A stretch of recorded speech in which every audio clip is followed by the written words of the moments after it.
അസ്സലാമലൈക്കും. ഫസീസ് വേൾഡിലേക്ക് എല്ലാവർക്കും സ്വാഗതം.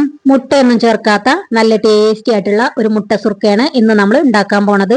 നല്ല ടേസ്റ്റ് ആണ് കേട്ടോ. വെറും 2 ചേരുവ മാത്രം മതി ഇത് ഉണ്ടാക്കാൻ വേണ്ടിയിട്ട്. പെട്ടെന്ന് ഉണ്ടാക്കിയെടുക്കാനും പറ്റും. അപ്പൊ നമുക്ക് കുഴക്കാനോ പരത്താനോ ഒന്നിനും നിൽക്കേണ്ട ആവശ്യമില്ല. നമുക്ക് ബ്രേക്ക്ഫാസ്റ്റ് ആയിട്ട് ഉണ്ടാക്കിയെടുക്കാനും കഴിക്കാനൊക്കെ പറ്റിയിട്ടുള്ള ഒരു കിടിലൻ ഐറ്റാണ് ഈ മുട്ട സുർക്ക. രാവിലെ മാത്രമല്ല കേട്ടോ, ഇനി ഉച്ചക്കാണെങ്കിലും വൈകിട്ടാണെങ്കിലും ഏത് സമയത്തും കഴിക്കാൻ പറ്റിയിട്ടുള്ള നല്ലൊരു റെസിപ്പിയാണത്. ഇതിന്റെ കൂടെ ഒരു ചിക്കൻ കറിയോ ബീഫ് കറിയോ ഉണ്ടെങ്കിൽ പിന്നെ പറയും വേണ്ട കേട്ടോ. കേമായി നല്ല ടേസ്റ്റ് ആണ് കഴിക്കാൻ. അപ്പൊ നമ്മളെ ചാനൽ ആദ്യമായിട്ട് കാണുന്നവരുണ്ടെങ്കിൽ മറക്കാതെ ഒന്ന് സബ്സ്ക്രൈബ് ചെയ്യണേ. അതുപോലെ തന്നെ ലൈക്ക് ചെയ്യാനും ഷെയർ ചെയ്യാനും കമന്റ് ചെയ്യാനും മറക്കരുത്. ഇനി നമുക്ക് മുട്ട സുർക്ക ഉണ്ടാക്കി തുടങ്ങാം. അതിന് വേണ്ടിയിട്ട് ഞാനിതാ അതുപോലെ ഒരു ബൗളിലേക്ക് 1.5 കപ്പ് പച്ചരി ഇട്ട് കൊടുക്കുകയാണ്. ഇനി ഇത് നല്ലതുപോലെ ഒന്ന് കഴുകിയെടുക്കണം. നല്ലതുപോലെ ഒന്ന് കഴുകിയെടുത്തിട്ട് നമ്മളിത് കുതിരാനായിട്ട് മാറ്റി വെക്കുകയാണ്. അപ്പൊ അത് നല്ലതുപോലെ കഴുകിയെടുത്തിട്ടുണ്ട്. ഇനി ഇതിലേക്ക് ഞാൻ കുറച്ച് വെള്ളം ഒഴിച്ചെടുത്തിട്ട് ഇത് സോക്ക് ചെയ്യാൻ വേണ്ടിയിട്ട് മാറ്റി വെക്കുകയാണ്. കുറഞ്ഞതൊരു 3 മണിക്കൂറെങ്കിലും നമ്മളിത് നല്ലതുപോലെ ഒന്ന് കുതിർന്ന് കിട്ടാൻ വേണ്ടിയിട്ട് മാറ്റി വെക്കണം.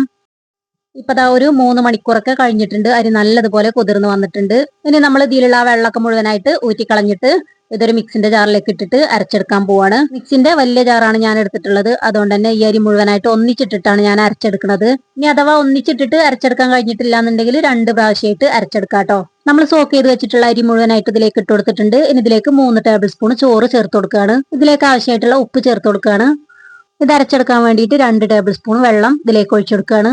ഒരുപാട് വെള്ളം ചേർത്തിട്ട് അരച്ചെടുക്കരുത്. വളരെ കുറച്ച് വെള്ളം മാത്രം ഒഴിച്ചു കൊടുത്തിട്ട് അരച്ചെടുക്കുക. നമ്മൾ ഇഡ്ഡലിക്കൊക്കെ മാവ് അരക്കൂലേ, അതുപോലെ അരച്ചെടുക്കുക കേട്ടോ. അപ്പൊ നമ്മളിത് നല്ലതുപോലെ ഒന്ന് അരച്ചെടുത്തിട്ടുണ്ട്. ഇനിതാത് ഞാൻ ഈ ബൗളിലേക്ക് ഒഴിച്ചു കൊടുക്കുകയാണ്. അപ്പൊ ഞാൻ ഒഴിച്ചു കൊടുക്കുമ്പോ തന്നെ നിങ്ങൾക്ക് കാണുന്നുണ്ടാവും ഇതിന്റെ ആ കൺസിസ്റ്റൻസി.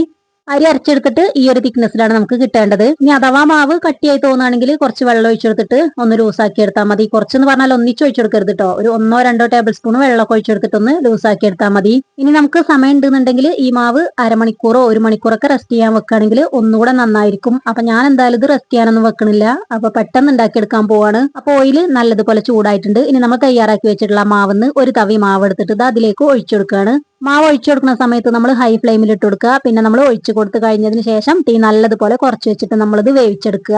അപ്പൊ അത് അതുപോലെ പൊങ്ങി വരും കേട്ടോ. നല്ലതുപോലെ പൊങ്ങി വരും. ഇത് പൊങ്ങി വന്നിട്ട് ഒരു 2 മിനിറ്റ് അങ്ങനെ തന്നെ വെക്കുക കേട്ടോ. അത് കഴിഞ്ഞിട്ട് ഒന്ന് തിരിച്ചിട്ട് കൊടുത്താൽ മതി.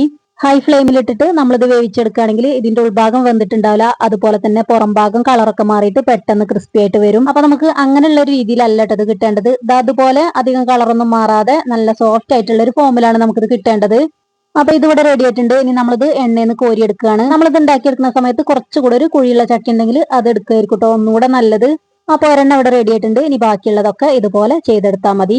അപ്പൊ ഇത്ര ഉള്ളൂ ഇത് ഉണ്ടാക്കിയെടുക്കാൻ. നമുക്ക് വളരെ പെട്ടെന്ന് ഉണ്ടാക്കിയെടുക്കാൻ പറ്റിയിട്ടുള്ള ഒന്നാണ് ഈ മുട്ട സുർക്ക.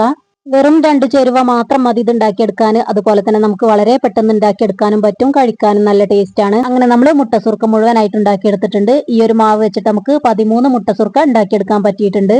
ഇപ്പൊ നിങ്ങൾക്ക് കാണുമ്പോ തന്നെ അറിയാം ഇത് അധികം കളറൊന്നും മാറിയിട്ടില്ല. അതുപോലെ തന്നെ നല്ല സോഫ്റ്റ് ആയിട്ട് കിട്ടിയിട്ടുണ്ട്. പിന്നെ അത് അതിന്റെ അരികുകളൊക്കെ ചെറുതായിട്ടൊന്ന് ക്രിസ്പി ആയിട്ടുള്ളൂ. അല്ലാതെ ഓവറായിട്ട് മൊരിഞ്ഞു വന്നിട്ടൊന്നുമില്ല കേട്ടോ. ചെറുതായിട്ടൊന്ന് കളർ മാറിയിട്ടുള്ളൂ. അപ്പൊ അത് അതിന്റെ ഉൾഭാഗം കണ്ടോ നല്ല സോഫ്റ്റ് ആയിട്ട് കിട്ടിയിട്ടുണ്ട്. നല്ല ടേസ്റ്റ് ആണ് കേട്ടോ. അതിന്റെ കൂടെ ചിക്കൻ കറിയോ അല്ലെങ്കിൽ ബീഫ് കറിയോ ഒക്കെ ഉണ്ടെങ്കിൽ ഒന്നുകൂടെ ടേസ്റ്റ് കൂടും. അപ്പൊ എല്ലാവരും ഇതുപോലെ ഒന്ന് ട്രൈ ചെയ്ത് നോക്കുക.